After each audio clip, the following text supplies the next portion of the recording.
Ça fait 2 années que l'Afrique de l'Ouest doit gérer une épidémie, les coups d'État. Et les avis sont partagés sur le sujet, Pendant que les activistes panafricanistes encouragent ces renversements, la communauté internationale les dénonce. Et je pense que ça mérite qu'on y réfléchisse.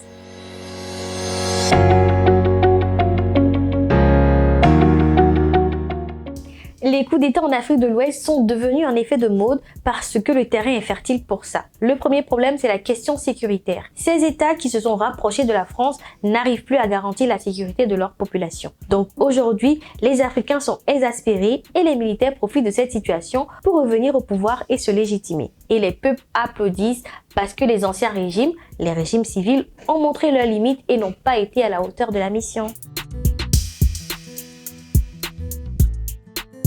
D'août 2020 à octobre 2022, 5 coups d'État se sont succédés dans l'espace francophone, au Mali, au Tchad, en Guinée et au Burkina Faso. La situation doit inquiéter les voisins qui à coup sûr doivent se méfier de leurs armées. Parce qu'en plus, les auteurs sont en général des jeunes soldats qui gravitent autour des présidents dont ils sont censés assurer la protection. Alors si j'étais présidente, je passerais en mode vigilance plus.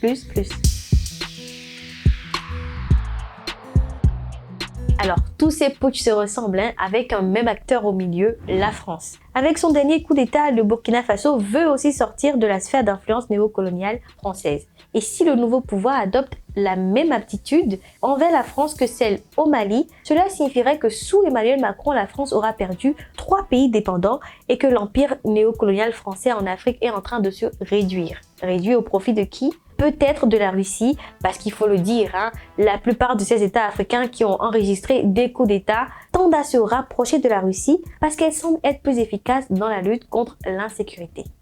Après les indépendances dans la plupart des pays africains, la priorité des dirigeants était orientée vers le développement économique. Et ça, c'était avant. Aujourd'hui, les choses ont évolué et les Africains veulent vivre en paix, libre et en sécurité. Ils exigent juste plus de démocratie et d'indépendance dans leur pays. L'épidémie n'est pas éradiquée et d'autres cas de coups de force s'ajouteront à la liste. À qui le tour? Je n'en sais rien, on verra. À bientôt!